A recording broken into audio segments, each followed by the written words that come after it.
और गाइज अब आता है मनी मेकिंग प्रोसेस। गाइज ये दुनिया पैसों से चलती है और अलग अलग देशों की अलग अलग करेंसी होती है, लेकिन क्या आपने कभी सोचा है कि ये पैसे जो आप यूज करते हैं वो कैसे बनते हैं? भारत में नोट छापने का काम सिर्फ रिजर्व बैंक ऑफ इंडिया करती है।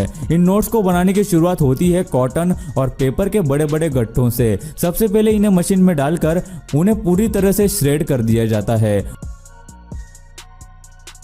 उसके बाद उसे पानी और पेपर के मिक्सचर के साथ मिलाया जाता है ताकि पेपर मजबूत बने। उसके बाद पेपर के मिक्सचर को एक रोलर में डाला जाता है।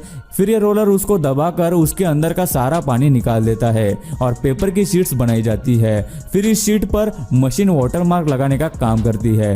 पूरे पेपर के रोल पर वाटर मार्क लगाने के बाद इस रोल में से कुछ शीट्स को काट कर वाटर मार्क का इंस्पेक्शन किया जाता है। फिर इस बड़े से रोल को 3 टुकड़ों में काटा जाता है और इन शीट्स पर होलोग्राम लगाया जाता है, जिसे हम लोग तार भी कहते हैं, जिसे आपने अक्सर नोटों पर देखा होगा।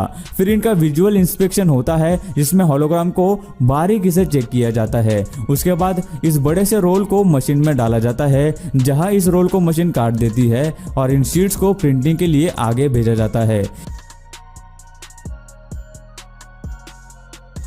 यह मशीन एक एक शीट को इस तरह से प्रिंटिंग के लिए ले जाती है जैसे कि वो अलग अलग शीट्स नहीं बल्कि एक ही बड़ा सा शीट का रोल हो और उसे लेकर जा रही हो। वहां इन शीट्स पर जो भी नोट प्रिंट करने होते हैं वो कर दिया जाता है, जिसे ऑफसेट प्रिंटिंग भी कहते हैं। इनके ऑलरेडी डाइज बने हुए होते हैं और ये डाइज आपको सिर्फ गवर्नमेंट के पास ही मिलते हैं। उसके बाद इन नोट्स का क्वालिटी इंस्पेक्शन होता है, जिसमें एक कर्मचारी हर एक नोट का बहुत ध्यान से इंस्पेक्शन करता है और इन शीट्स को सिल्क प्रिंटिंग के लिए भेजा जाता है। आपने अक्सर नोट्स पे देखा होगा कि उन पे एक स्पेशल कलर में कुछ नंबर्स या अल्फाबेट्स लिखे हुए होते हैं जो अलग अलग कलर्स के दिखाई देते हैं। ये वही सिल्क प्रिंटिंग की वजह से होता है और आखिर में इन नोट्स को ये मशीन काट कर पैक कर देती है।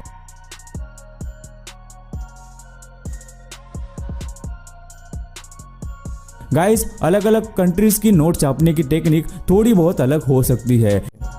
Crayons making. क्रेयॉन्स आपने कभी न कभी तो जरूर इस्तेमाल किए होंगे। ज्यादातर बच्चे इसका इस्तेमाल करते हैं, जिससे हमें अलग अलग कलर्स और साइजेस देखने को मिलते हैं। लेकिन आपने कभी सोचा है कि इन्हें फैक्ट्री में आखिर कैसे बनाया जाता होगा?